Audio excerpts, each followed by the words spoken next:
السلام علیکم ناظرین، میں مشاہد حسین پاشا آپ کے سامنے حاضر ہوں اپنا ایک پروگرام لے کر جس کا عنوان ہے آتنکواد کا ورود۔ اس بار پھر ہم وعدے کے مطابق اسٹوڈیو میں حاضر ہیں شیخ ارشد بشیر مدنی کے ساتھ۔ السلام علیکم۔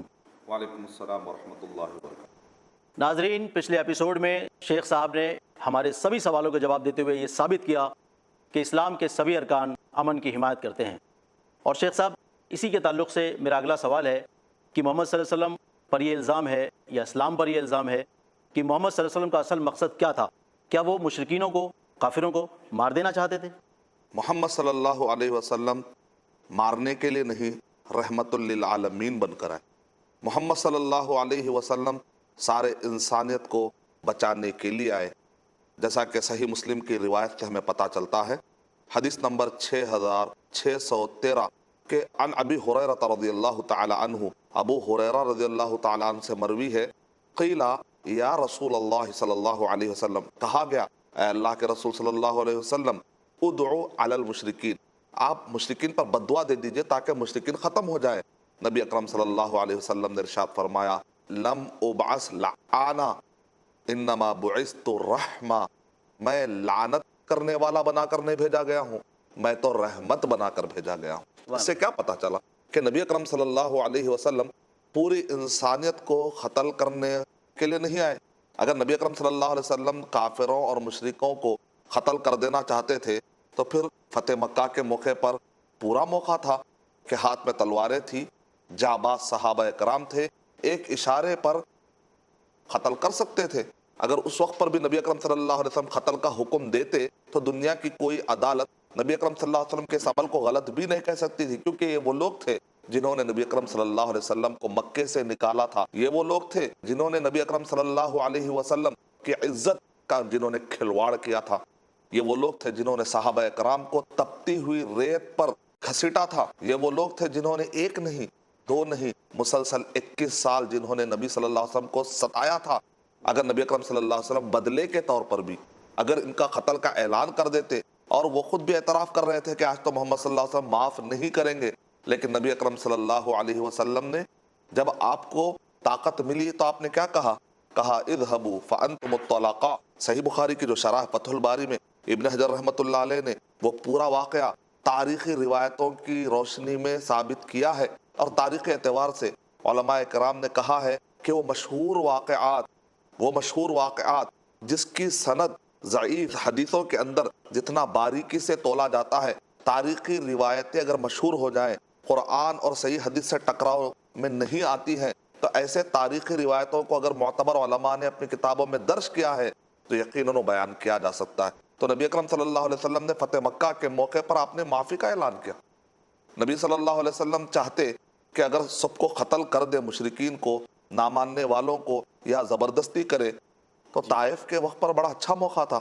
فرشتے نے آ کر آفر دیا، اے اللہ کے نبی صلی اللہ علیہ وسلم، آپ بس اشارہ کر دیجئے، میں یہ طائف کے لوگوں کو، انہوں نے آپ پر پتھر مارنے کی وجہ سے نبی اکرم صلی اللہ علیہ وسلم کے جسم سے خون اتنا بہا کہ پورا جسم لہو لہان ہو گیا۔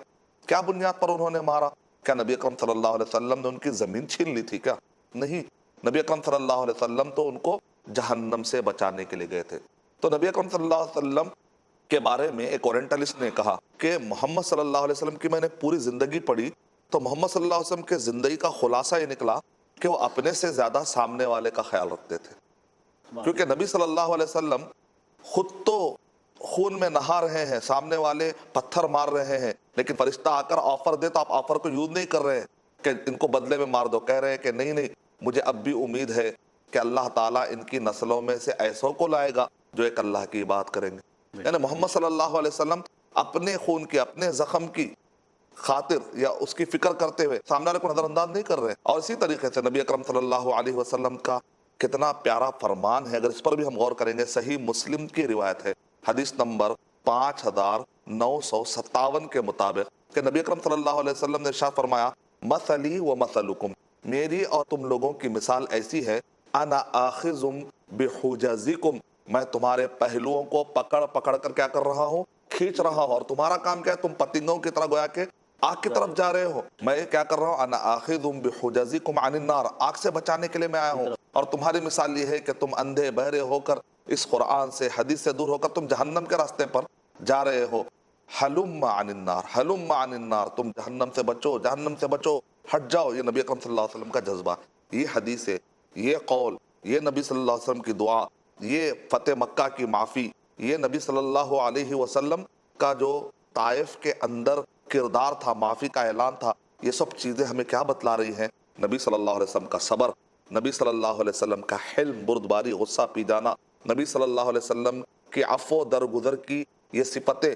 یقیناً اللہ تعالیٰ نے قرآن مجید میں سچ ارشاد فرمایا ہے. سورہ انبیاء سورہ نمبر 21 کی آیت نمبر 107 کے اندر وَمَا أَرْسَلْنَاكَ إِلَّا رَحْمَةً لِلْعَالَمِينَ، اے نبی صلی اللہ علیہ وسلم، ہم نے آپ کو سارے جہانوں کے لیے رحمت بنا کر بھیجا ہے.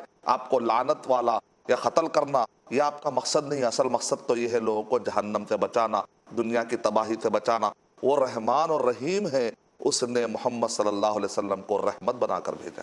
شیخ صاحب، ابھی جیسے آپ نے بتایا فتح مکہ کے بارے میں، اسی سے متعلق میرا اگلا سوال ہے کہ اسلامی تاریخ کا ایک واقعہ ہے جس کو صلح حدیبیہ کے نام سے جانا جاتا ہے. صلح حدیبیہ کیا ہے اور اس وقت اصل میں کیا ہوا تھا اس میں؟ صلح حدیبیہ دراصل ایک امن کا پیغام. صلح حدیبیہ دہشت گردی کے خلاف اعلان جنگ ہے. صلح حدیبیہ صرف اس زمانے میں نہیں بلکہ قیامت تک آنے والے دہشت گردی کے خاتمے کا اعلان ہے. صلح کا مطلب کیا ہوتا ہے؟ صلح کرنا، سمجھوتا کرنا. سمجھوتا کرنا. لیکن سمجھوتا عقیدے کی بنیاد پر نہیں ہوتا. عقیدے میں آپ کہیں گے لکم دینکم ولی دین، آپ کا دین آپ کے لیے، ہمارا دین ہمارے لیے. اس کے باوجود بھی یعنی عقیدے میں اتنے زیادہ واضح الفاظ کہنے کے باوجود کیا دنیاوی اعتبار سے ہم اچھے تعلقات رکھ سکتے ہیں کہ نہیں رکھ سکتے؟ اچھے تعلقات رکھ سکتے ہیں. اسی لیے اسلام میں صلح کا سسٹم بھی ہے، اسلام میں معاہدے کا سسٹم ہے، اسلام میں مستأمن یعنی امن مانگنے والے کو امن دینے کا سسٹم ہے، اسلام میں عہد و پیمان کا سسٹم ہے. عہد و پیمان کیا ہے؟ عہد و پیمان جیسے آپس میں ایگریمنٹس ہوتے ہیں، جیسا کہ سورہ مائدہ سورہ نمبر 5 کی آیت نمبر 1 میں اللہ تعالیٰ ارشاد فرما رہے یا ایھا الذین آمنوا اوفوا بالعقود، اے وہ لوگوں جو ایمان لائے ہو آپس کے ایگریمنٹس کو پورا کیا کرو. یعنی ایک مسلمان وعدے کا پکا ہوتا ہے، ایگریمنٹس کو توڑتا نہیں ہے.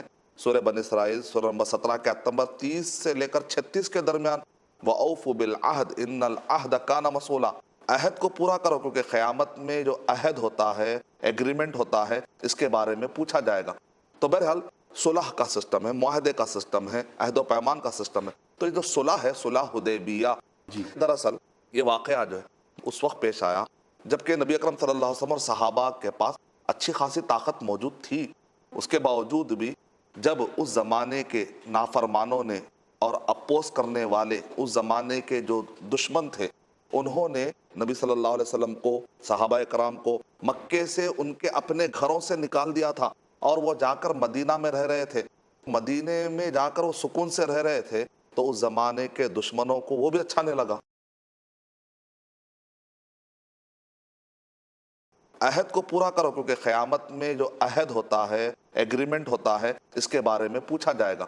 تو بہرحال صلح کا سسٹم ہے، معاہدے کا سسٹم ہے، عہد و پیمان کا سسٹم ہے. تو یہ جو صلح ہے، صلح حدیبیہ، دراصل یہ واقعہ جو ہے اس وقت پیش آیا جبکہ نبی اکرم صلی اللہ علیہ وسلم اور صحابہ کے پاس اچھی خاصی طاقت موجود تھی. اس کے باوجود بھی جب اس زمانے کے نافرمانوں نے اور اپوز کرنے والے اس زمانے کے جو دشمن تھے انہوں نے نبی صلی اللہ علیہ وسلم کو، صحابہ کرام کو مکے سے ان کے اپنے گھروں سے نکال دیا تھا اور وہ جا کر مدینہ میں رہ رہے تھے، مدینے میں جا کر وہ سکون سے رہ رہے تھے تو اس زمانے کے دشمنوں کو وہ بھی اچھا نہیں لگا. کن لوگوں کو مکہ سے نکال دیا گیا تھا؟ جو کفار قریش تھے، جو کافر تھے اس زمانے میں، انہوں نے نبی صلی اللہ علیہ وسلم اور صحابہ کرام کو مکے سے نکال دیا تھا. ایک آدمی کو اپنے وطن چھوڑنے کا غم ہوتا ہے لیکن وہ مکے کو چھوڑ کر مدینہ چلے جاتے. نبی صلی اللہ علیہ وسلم، صحابہ کرام وہاں جا کر پھر مدینے کے اندر اچھی زندگی گزار رہے ہیں. یہ کفار قریش کو جو مکے کے تھے ان کو نبی صلی اللہ علیہ وسلم اور صحابہ کرام کا یہ امن بھی دیکھا نہیں جا رہا تھا. حسد چونکہ بہت زیادہ بڑھ چکا تھا، وہ نہیں چاہ رہے تھے کہ کسی طریقے سے نبی صلی اللہ علیہ وسلم اور صحابہ کرام سکون میں رہے. تو وہ مکے سے مدینے کے اوپر اٹیک کی پلاننگ کر رہے تھے، بلکہ اس کے لیے وہ پیسہ جمع کر رہے تھے. تو نبی اکرم صلی اللہ علیہ وسلم کو خبریں مل رہی تھی اور کئی مرتبہ انہوں نے اٹیک کیا بھی. جنگ احد کا واقعہ لے لیں گے اگر آپ، اسی طریقے سے جنگ احزاب کا اگر واقعہ لے لیں گے، اس سے کیا پتا چلتا ہے کہ انہوں نے اٹیک کیا باقاعدہ. تو جنگ احد جو ہے اس کا ذکر اب تھوڑا سا کریں گے یہاں پر؟ ہاں بالکل. تفصیل سے. تو جنگ احد میں یہ ہوا کہ نبی اکرم صلی اللہ علیہ وسلم کو جب یہ اطلاع ملی کہ کفار قریش یہ آ رہے ہیں، کیونکہ جنگ بدر میں وہ لوگ ہار چکے تھے، تو ان کو عجیب لگا کہ جنگ بدر میں ہم کیسے ہار گئے جبکہ ہمارے پاس تعداد بہت زیادہ تھی. تو اس کا بدلہ لینے کے لیے وہ جنگ احد، یعنی احد ایک پہاڑ ہے جو تقریباً 7 کلومیٹر جتنی دور پایا جاتا، اتنا لمبا پہاڑ پایا جاتا مدینہ میں. اگر آپ مسجد نبوی میں ٹھہر کر دیکھتے ہیں تو آپ کو پورا پہاڑ نظر آئے گا، یعنی قبلہ جس سائٹ پر ہے اس کے بالکل اپوزٹ ڈائریکشن پہ آپ کو جبل احد ملے گا. جبل مانے پہاڑ، احد کا پہاڑ ملے گا آپ کو جو 7 کلومیٹر پر ہے. اتنا بڑا جو پہاڑ تھا اس کے سامنے ایک چھوٹا سا اور ایک پہاڑ ہے، اس پہاڑ کے درمیان میں تھوڑا سا راستہ ہے. تو وہاں پر نبی صلی اللہ علیہ وسلم اور صحابہ کرام فوج بنا کر ٹھہرتے. جب ان کو پتا چلتا ہے کہ مکے سے وہ پلاننگ کر کے آئے ہیں تاکہ مدینہ کے اندر جو نبی صلی اللہ علیہ وسلم اور صحابہ کا گروہ تھا اس کو ختم کر دیں، جب وہ غلط نیت لے کر آئے تھے تو اس وقت پر نبی اکرم صلی اللہ علیہ وسلم صحابہ کرام نے احد پہاڑ کی طرف پیٹ کرتے ہوئے مقابلے کے لیے تیاری کی. اور آج کے دور میں جو یمبو کا ایریا پایا جاتا ہے، مکہ سے یمبو ہوتے ہوئے انہوں نے جب داخلہ لیا تو سیدھا وہ احد پہاڑ کے بالکل سامنے وہ ٹھہرے ہوئے، یعنی پیٹ کے پیچھے نبی صلی اللہ علیہ وسلم اور صحابہ کے پیٹ کے پیچھے احد ہے، کفار قریش کے چہرے کے سامنے احد کا پہاڑ ہے، اور درمیان میں ایک جبل رومات، یعنی کہ جہاں پر ایک چھوٹی سی پہاڑی جہاں پر نبی اکرم صلی اللہ علیہ وسلم نے کچھ صحابہ اکرام سے کہہ دیا کہ آپ کا کام یہاں پر بہرحال ٹھہرنا ہے. تو ایک لمبا واقعہ ہے، اس میں سبق یہ ہے کہ وقتیہ طور پر صحابہ اکرام اور نبی اکرم صلی اللہ علیہ وسلم کو تھوڑی دشواری پیش آئی، کیونکہ کفار قریش نے حملہ کرنے کی اس طریقے سے کوشش کی اور بھاری تعداد میں تھے، تعداد بھی بھاری تھی، اور نبی اکرم صلی اللہ علیہ وسلم نے جو انسٹرکشن دیے تھے کچھ صحابہ کرام سے وہ فالو نہیں ہو سکے برابر. تو وقتیہ طور پر اس کی وجہ سے تھوڑا سا یوں کہہ سکتے ہیں آپ کی تھوڑی سی دشواری پیش آئی، لیکن فوراً نبی صلی اللہ علیہ وسلم اور صحابہ کرام نے اس چیز کو اپنے کنٹرول میں لیا، اور پھر اس کے بعد پاورفل جب وار کیا تو وہ واپس بھاگ گئے. کیونکہ کسی بھی جنگ کے جیتنے کا مطلب یہ ہوتا ہے کہ جنگ جیتنے کے بعد وہ جنگ جیتنے والا وہاں پر کئی دن تک ٹھہرا ہوا رہتا ہے اور یہ ثابت کرتا ہے کہ دیکھو میں ٹھہرا ہوا ہوں، مجھے کوئی ہٹا نہیں سک رہا. ایسا کچھ نہیں ہوا. وہ جیسے ہی تھوڑی سی دشواری پیدا ہوئی اس کے بعد فوراً وہ لوگ بھاگ گئے. کیوں؟ اس لیے کہ نبی صلی اللہ علیہ وسلم اور صحابہ کرام نے سب نے اپنے آپ کو واپس انہوں نے کنٹرول میں لیا. تھوڑا سا نقصان ہوا اگرچہ کہ، لیکن اس نقصان کو فوراً انہوں نے کنٹرول میں لیا. اتنا موقع نہیں دیا سامنے والے کو کہ پوری طریقے سے فتح یابی ہو جائے. تو بہرحال یہ جنگ احد میں اتنی تکلیف یہ ہوئی کہ نبی اکرم صلی اللہ علیہ وسلم کے دندان مبارک شہید ہوئے. نبی اکرم صلی اللہ علیہ وسلم کے ماتھے سے، نبی اکرم صلی اللہ علیہ وسلم کے پیشانی مبارک سے خون نکلا، آپ کے گالے مبارک سے خون نکلا. اتنی تکلیف تو ہوئی، لیکن اس کے باوجود یہ مرحلہ بھی ہوا. پھر اس کے بعد جنگ احزاب ہوئی. اس کے بعد جب نبی اکرم صلی اللہ علیہ وسلم کا اچھا خاصا پاور آ چکا تھا اور یہ سارے جنگیں نبی اکرم صلی اللہ علیہ وسلم اچھے طریقے سے جیت گئے، تو ان کو احساس ہو گیا کہ محمد صلی اللہ علیہ وسلم اب پاور والے ہو چکے ہیں، اتنا آسان نہیں ہے. تو پاور تھا، اس کے باوجود بھی صلح حدیبیہ جب نبی اکرم صلی اللہ علیہ وسلم عمرہ کرنے کے لیے مکے کی طرف جا رہے ہیں تو کفار قریش نے عمرہ میں رکاوٹ ڈال دی. تو ظاہر بات ہے تکلیف ہوگی کہ بھئی عمرے سے رکایا جا رہا ہے، کعبے اور مکے سے رکایا جا رہا ہے. تو ایسے وقت پر بھی نبی اکرم صلی اللہ علیہ وسلم نے حلم کا مظاہرہ کیا. تو جب انہوں نے مکہ سے رکاوٹ ڈال دی تو ایک مومن کو، ایک مسلمان کو بڑی تکلیف ہوتی ہے کہ کعبے سے روکا جا رہا ہے، مکے سے روکا جا رہا ہے. شیخ صاحب ہم بات کر رہے تھے صلح حدیبیہ کی، آپ نے ذکر کیا کس طرح عمرے کی طرف روانہ ہوئے. تو ناظرین جاننا چاہتے ہیں، میں جاننا چاہتا ہوں کہ کس طریقے سے واپس ہم لوگ صلح حدیبیہ کی اس نوعیت پر آ کر جمع ہوئے جہاں پر یہ صلح ہوئی. بہرحال یہ تکلیف کا مرحلہ گزرا. مکے میں نبی صلی اللہ علیہ وسلم کو ستایا گیا 13 سال. پھر اس کے بعد جنگ بدر، جنگ احد، جنگ احزاب میں نبی صلی اللہ علیہ وسلم کو ستانے کی ہر ممکنہ کوشش کی گئی، لیکن نبی اکرم صلی اللہ علیہ وسلم آہستہ آہستہ اللہ تعالیٰ نے آپ کی طاقت کو بڑھا دی.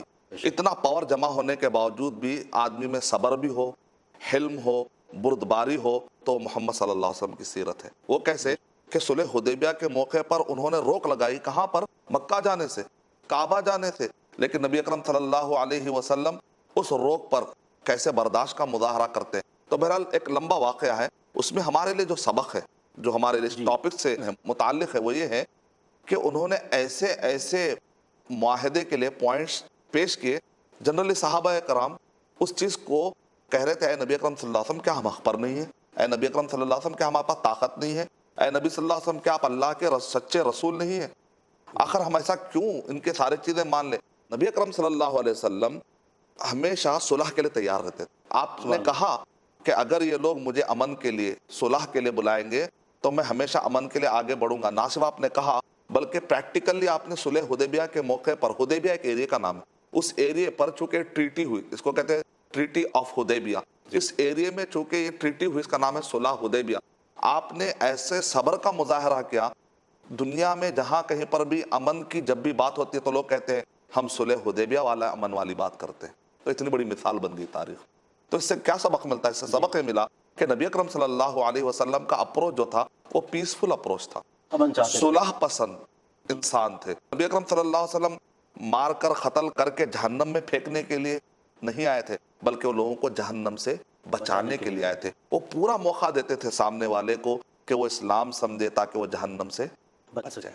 شیخ صاحب، آپ نے بتایا کہ صلح حدیبیہ کیا ہے اور کیسے وہ ہوئی، کن حالات میں ہوئی، اس کا مجھے حوالہ بتائیں گے ریفرنس کے ساتھ میں؟ صحیح مسلم حدیث نمبر 4631 میں آپ کو صلح حدیبیہ کے وقت پر کیا واقعات پیش ہے اس کے پورے ڈیٹیل آپ کو مل جائیں گے انشاءاللہ۔